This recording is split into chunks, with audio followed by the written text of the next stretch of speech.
kick-ass switch, putting the K in magic. I'm Joanna DeVoe, and you're watching another episode of Every Which Way. This time featuring Reverend Mark Townsend, author of Jesus Through Pagan Eyes and the upcoming Diary of a Heretic. And this interview is very special and meaningful to me on a personal level because Jesus Through Pagan Eyes was a very healing book for me and an important book on my path. It really allowed me to make a paradigm shift that helped me to make friends with my past and with the beliefs of my family, and it really bridged the gap between the Christianity I was raised in and the paganism I've been exploring in recent years, and I know so many of you are on a similar journey. So I thought it was well worth hounding Reverend Townsend for this interview, and I'm so happy that he agreed. So here it is. Enjoy. Hello, Reverend Mark. Welcome to Every Which Way. Hi there. Lovely to speak at last, Joanna. Yes, I know. We've been chatting a little bit on the internet, and it's really an honor to talk to you. Your book, Jesus Through Pagan Eyes, rocked my world. Did it? It really did. Yeah. In what way? I'm sorry? In what way? Oh, boy. Well, I had been trying to make friends with Jesus. I kind of broke up with him a long time ago. I was a big Jesus lover. Growing up, I had an open, ongoing dialogue with him. I grew up in a very Christian home. Our lives revolved around Jesus. And in my late teens, I guess, is when I left all of that behind. It's a longer story than I will bore you with here. But and then I went on a big, spiritual journey. I got into a lot of New Agey practices, Eastern philosophies, things like that. But it's funny because paganism actually got me thinking about Jesus, because I thought, well, if I'm going to reject God as an anthropomorphic being, how can I go then and accept these different gods? I just reject the idea of God as a human. And so I started reading about Jesus. I found Timothy Freak and Adelina St. Clair, and then you. Excellent. That's great. Yeah, but I don't... It was exciting to... Sorry, you talk. No, this is all about you. I'm so excited to get to talk about you and what led you to writing this book. I will show people what it looks like. Yeah. Wonderful. I know a lot of my friends have similar issues, so this is going to help them, I think. Sure.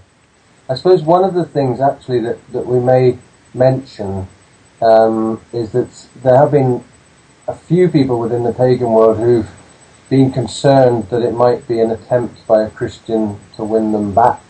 And of course, it's not at all. In fact, far from it.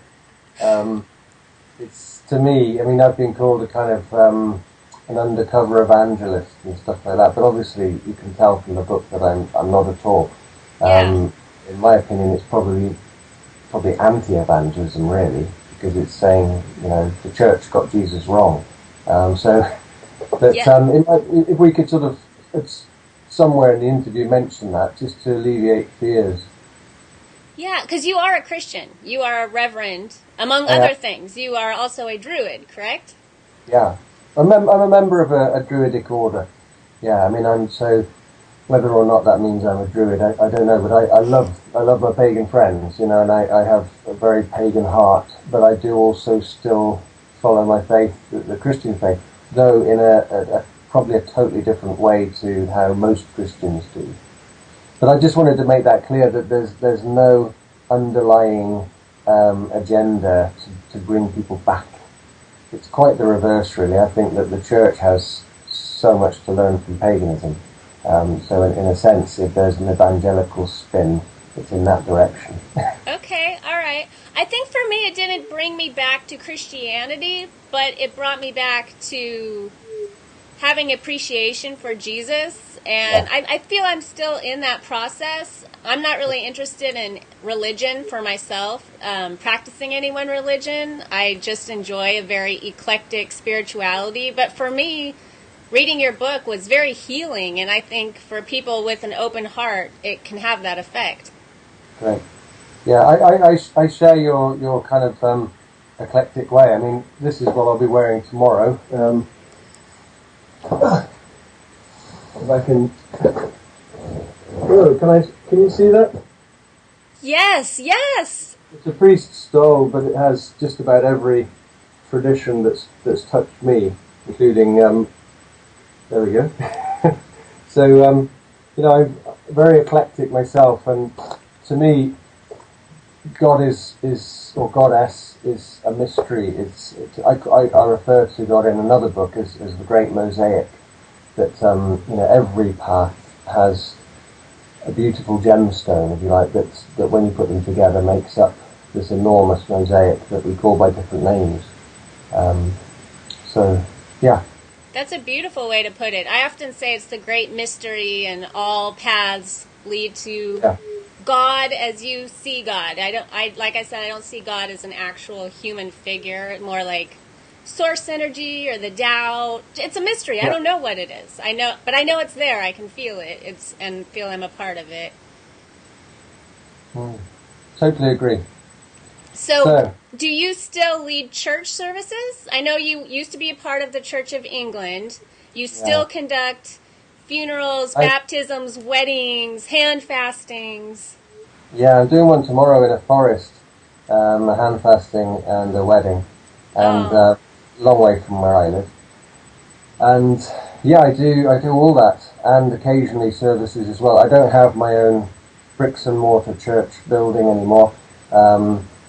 I find at the moment there's so much to do. You know, I write a lot, I do a lot of ceremonies all over the place, and at the moment I guess my ministry is, well, it's also a cyber ministry, because I do a lot on Facebook and other forums where you end up in a kind of counselling situation. So at the moment that suits me, you know. And I maintained my priesthood, because even though at one stage I wanted to close doors on the whole thing, because the church was just really peeing me off, you know,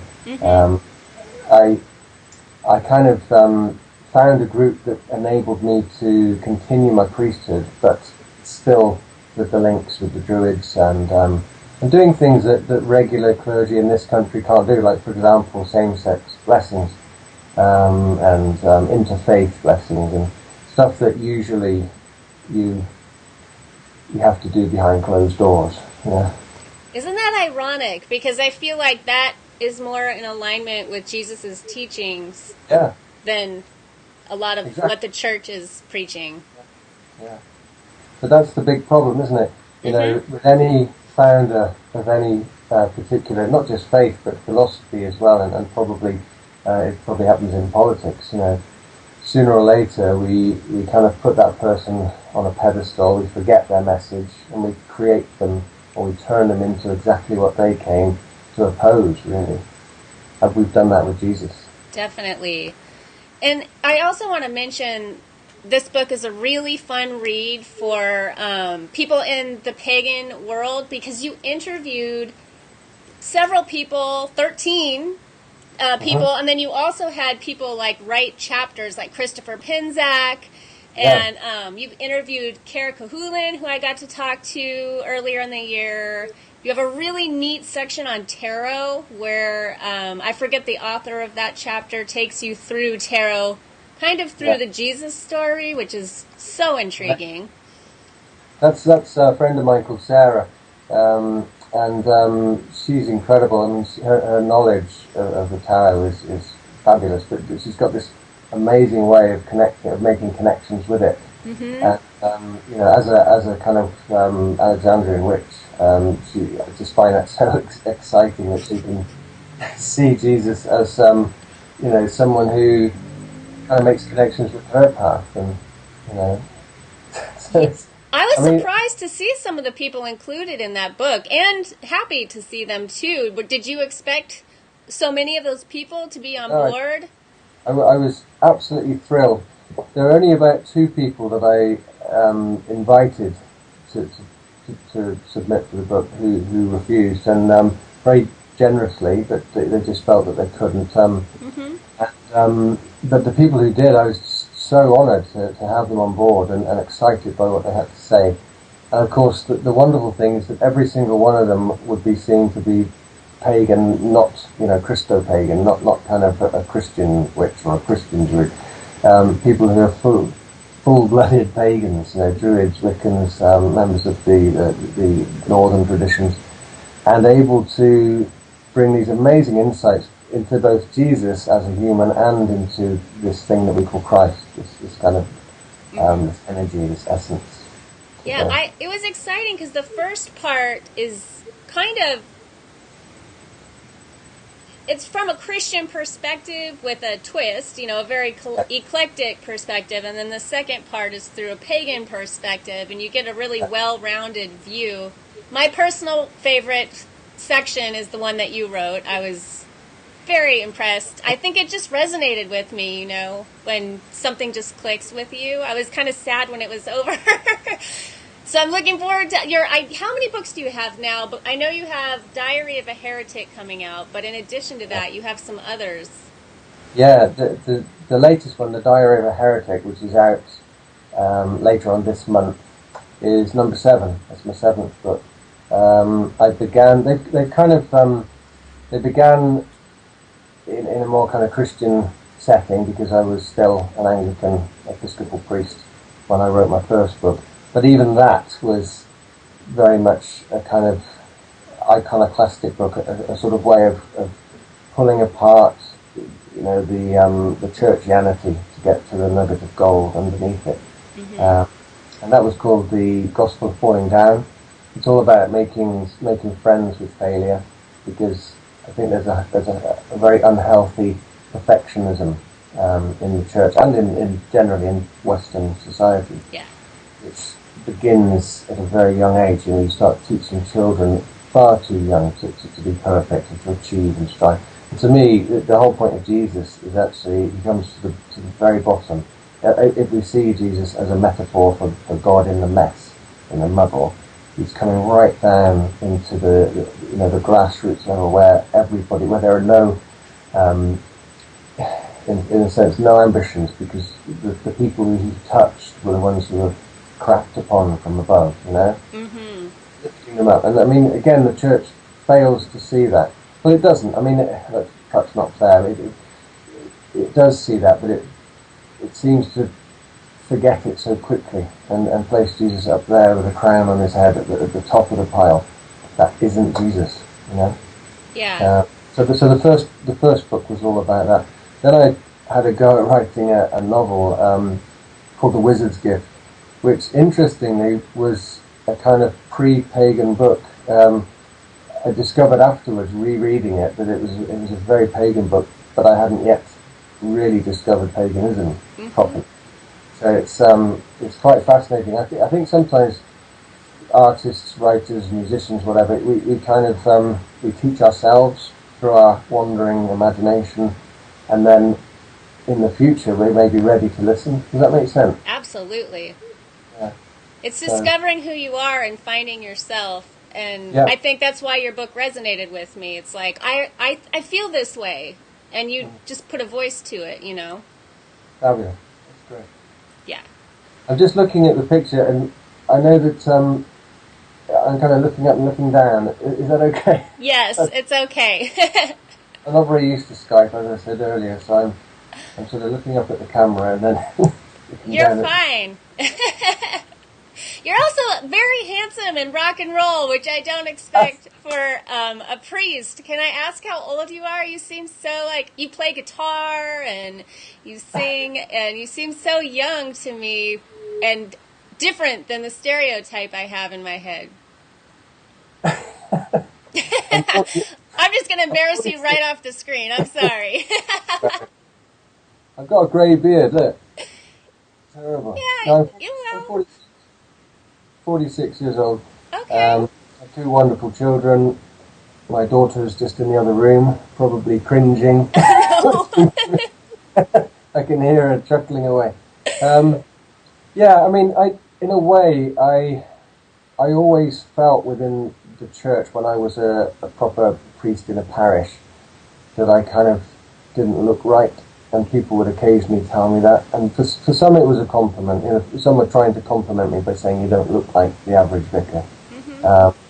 Others, it was more of an attack. And there is this kind of respectability that goes with certain churches. And even though I still love the Church of England with a passion, though I can't be part of it anymore. It is one of those churches that kind of respectability gets in the way.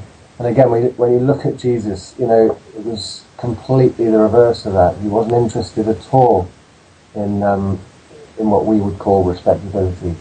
He put his head on the block literally for the people at the bottom. So that used to frustrate me quite a lot. Go on.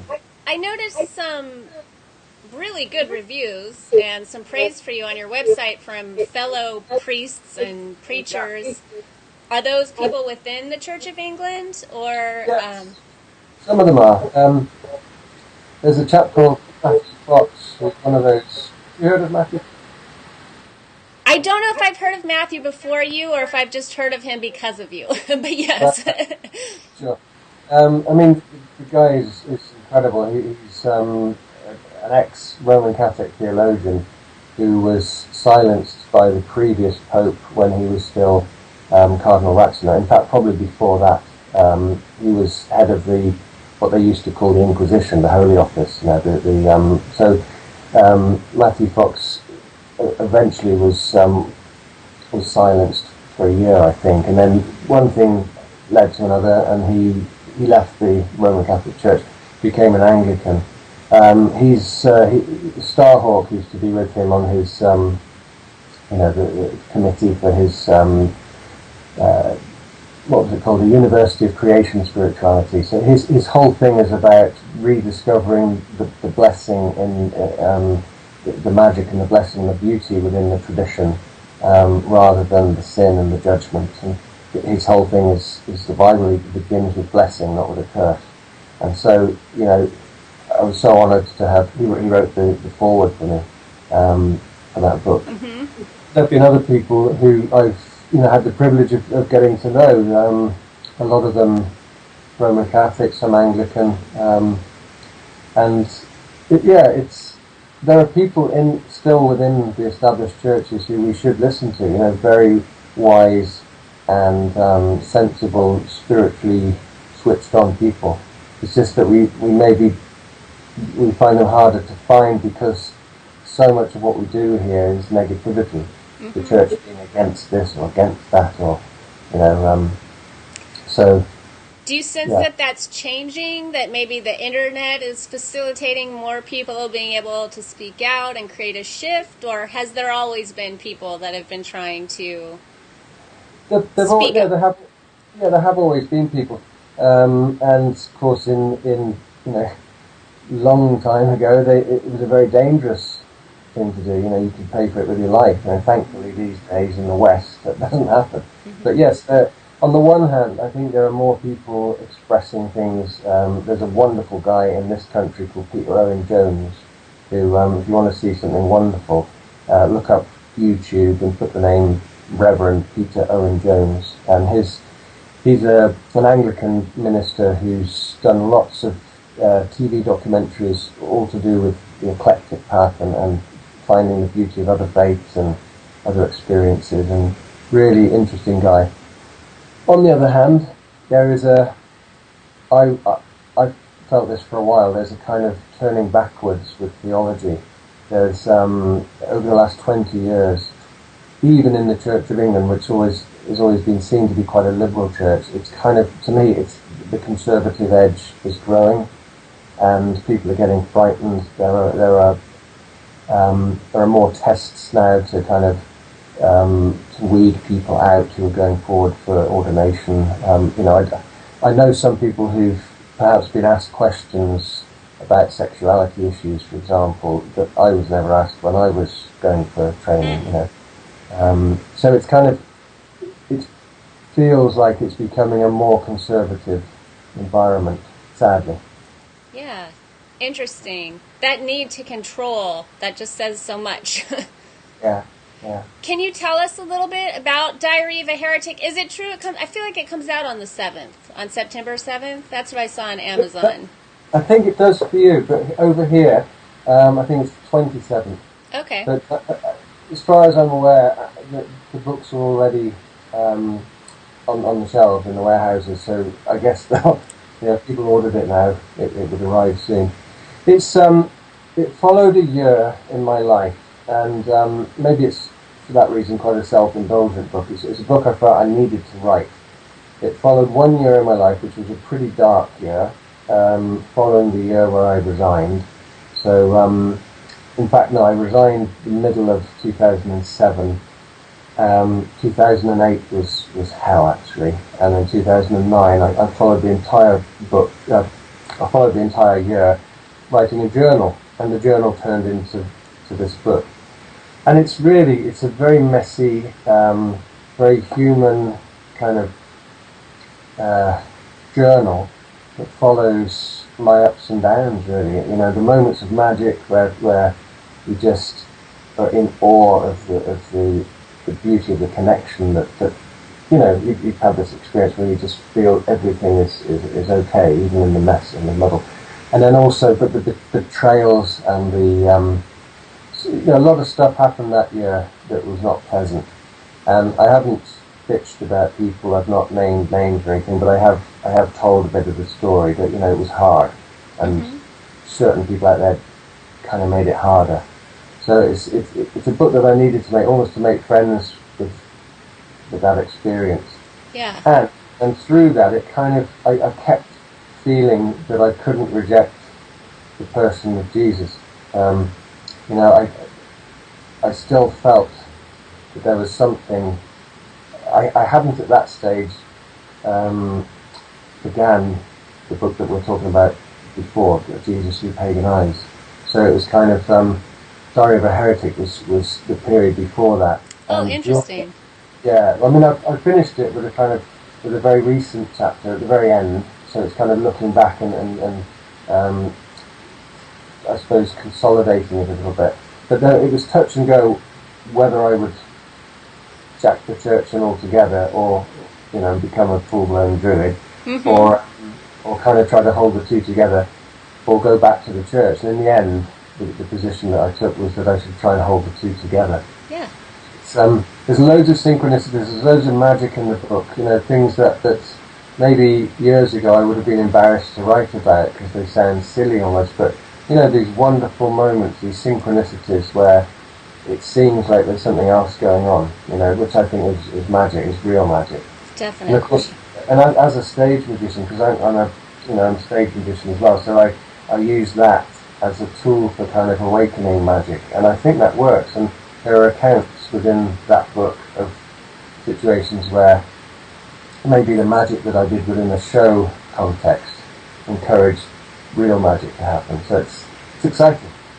That is so interesting. I didn't know that about you until I went to your website and saw your biography. You said that you're also an illusionist, and I thought that was so fun. Yeah. What do your kids make of you? Let me be more specific. What do they make of this whole journey of, the Church of England, Druidry, writing these books? It's hard to answer that with one of them. Spying. Busily working on her dressmaking in the other room. I think they probably feel I'm a bit mad, but I think they're quite. I think they're probably quite proud of the way that I've kind of been through quite a difficult journey. I haven't resorted into an angry old man. I'm still kind of in love with life. I'm much more relaxed than I used to be. I've never ever pushed religion on either one of them. They never used to have to come to church just because I was the pastor. I didn't do that to them, so they didn't come. Generally speaking, they've both been through a kind of a spiritual journey as well, in terms of looking at other faiths, looking at other traditions. So, I'm not a typical clergy parent. Okay. And so I think they're happy with the way it's all been. Yeah, I think that's that secret to youth. When I was saying you look youthful, I think that releasing that control and stepping into joy and following your bliss, you start to age backwards a little bit, and it's like a vibe. Yeah, I've not always been like that. I mean, I'm quite a worrier, and you know, I used to get very, very, very anxious. You know, I've been on antidepressants back in the past. You know, life was hard. 10 years ago, it was very hard in the church. That's when I did another amazing thing, which I met an American Franciscan priest called Father Richard Raw. Met him here in England, a retreat leader who does these amazing, almost Native American vision quests. And he invited me over to the New Mexican desert to spend some time kind of finding myself. And then that was another huge kind of dose of what really was paganism, but in a kind of Christian form, you know. So, like a male initiation rite it was. How interesting. There'd been, I actually think that first book that I was talking about, The Gospel of Falling Down, that's still the heart of my message, because it's through the cracks and the scars and the bruises that we find the magic. If we allow ourselves to take risks and to occasionally get a little bit battered and bruised. Sometimes we go to rock bottom, but even that, even though we don't want to be there, it's a painful place. It is a place of transformation, you know? Yes. And it's a safe place. There's no further, you can't go any further than a rock. So, you know, and that is actually where the divine is, I think. Yes. Thank you for not putting yourself up on a pedestal as well. I really like that you present yourself as being very human. It's so relatable for the rest of us, and it makes us be able to tap into your message, or at least for me, that's what it does. Thank you. Yeah. Can you tell me, or us listening, how you combine Druidry with Christianity? I think I know the answer to this, but I want to hear yours. It's, I think that for some people it would be impossible, because some people have a Christianity that doesn't have room for other paths. But for me, I don't see, I see all religion as somehow a metaphor for what we can't possibly understand. And I think that Jesus actually is one of us pointing to the divine rather than pointing to himself as the divine. I think that's a mistake. That could, you know, there's the whole thing about Jesus Christ. It's not his second name. You know, Christ is a term which actually belongs to it's a concept that is bigger than Jesus. It was found within him, but it's also in us, and he points to that, I think. And to me, Druidry is a way of seeing that, call it Christ energy or Nuifre or whatever language you want to use, that kind of throbbing pulse of deity within every blade of grass, every drop of water, every, you know, it's like, to me, my favorite cathedral on earth is my local forest, because it's a natural cathedral, throbbing with energy and life and deity, and that's Christ. To me, that is not Jesus Christ. That's this the spark of God in all things, or the spark of Goddess in all things. So to me, there's no contradiction. I think that you could be a Buddhist Christian, you could be a Hindu Christian, you know, and there are plenty of them. To me, if I follow a Druidic path and a Christian path, it works perfectly. So, if that makes sense. Absolutely. And you know what, I was just thinking, my mom is a Christian missionary who is stationed in the UK right now. Funny enough. But she would not enjoy this interview, I'm thinking. But what's interesting is I'm wondering if it was your friend you were talking about earlier. There is a leader in the church that came to their church and brought together leaders of different religions, a Sikh and a Muslim, and they had a big outdoor, I believe it was in Southall, they had a big outdoor festival, and they all took turns giving speeches about unity and how they should all work together as opposed to arguing over these fine points of religion. And what you were saying just now made me make that connection, put those two things together. Wonderful. Southall is very much a liberal part of it's the southern part of the London area. It's a different diocese to London, church-wise, but it's always been a very progressive sort of progressive cathedral. It's so I'm not surprised at all that that's happening there. And it may have been Peter. I don't know. Yeah, I'm going to look now. I'm going to go back and look that up. There are great things happening. You know, I'm kind of sad that I don't feel able to be a member of the Church of England at the moment, because I love the Church of England. It's a very, at its best, it's a very eclectic, very broad, inclusive body. But you know, it's just at its worst, it's I suppose, you know, upperly middle class, kind of very cerebral, quite grey as well, quite sort of, you know, it doesn't really have the passion and the life and the colour that you get within the pagan traditions and a lot of other Christian traditions. And but I mean, I love being an Anglican minister, and in a way, it's, you know, my heart breaks when I walk inside a cathedral now, because that's where I still feel I belong. But it's just not for me at the moment. I couldn't. I felt at the end that I was almost becoming someone untrue to myself. Because there are so many things that you sort of have to do. And like I said earlier, if I was invited to do a gay blessing or something, I would have to either lie about it or not do it, or do it behind closed doors. And I can't do that. Yeah. Well, I know there's a lot of people cheering watching this right now on that one. Thank you. Have you found, I don't want to get you in trouble, but I'm just curious, have you found more pagans have been open to your message, or more Christians, or have they equally hated on you? Like, how has that worked out?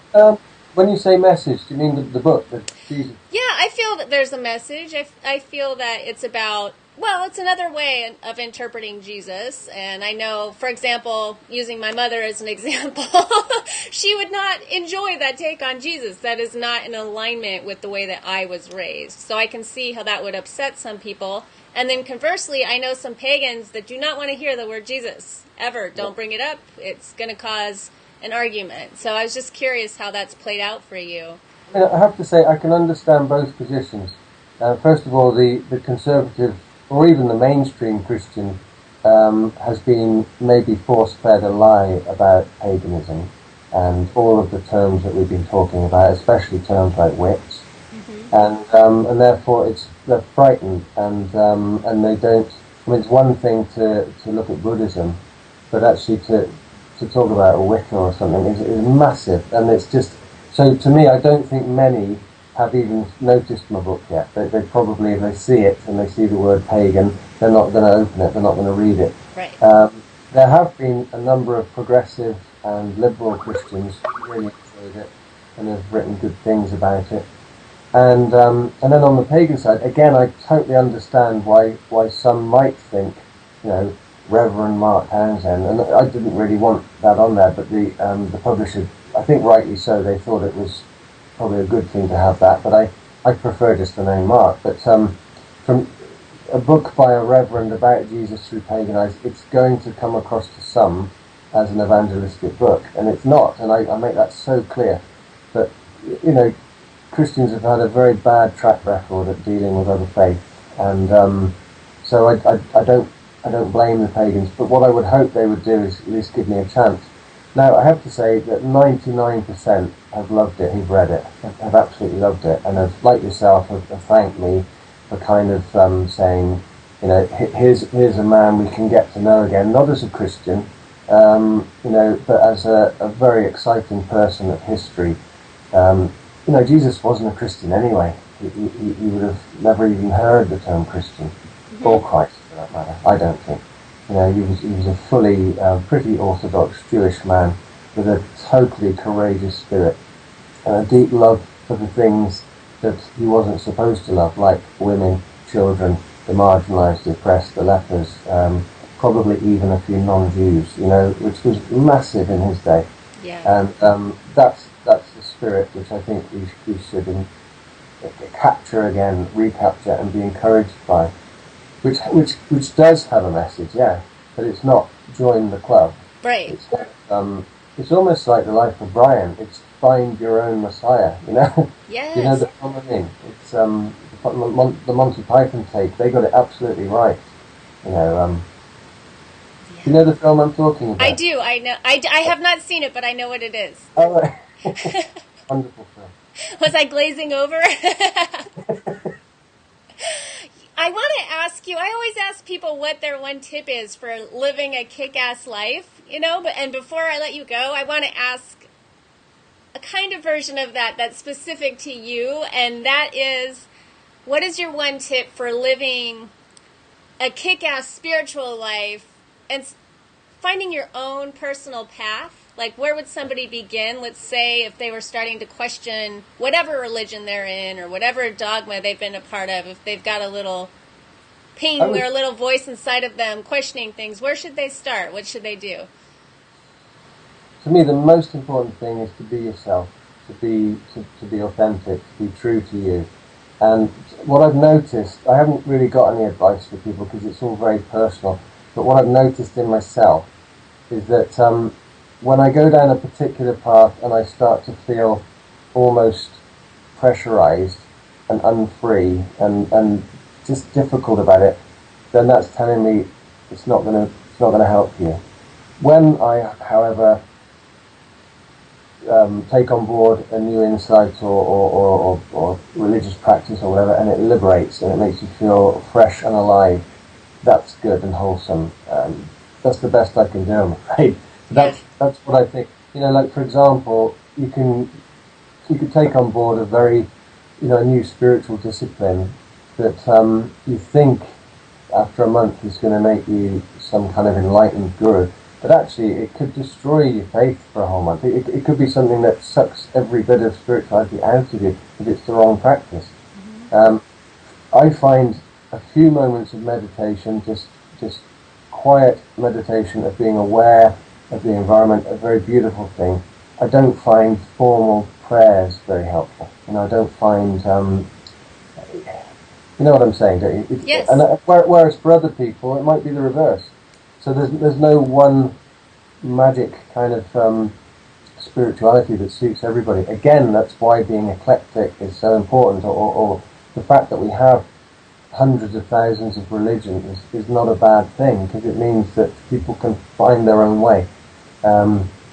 And that's, I guess, certainly you've said you've taken that path, I have myself. Yeah. It's just nice to know you have that option, if that appeals to you. Yeah. Well, thank you so much for talking to me today. I am very excited to read Diary of a Heretic and dig back through the books you were talking about from before. Thank you. Thank you. No, I've really enjoyed it, Joanna. Thank you. Yes, thank you so much. Much love. Peace. Bye.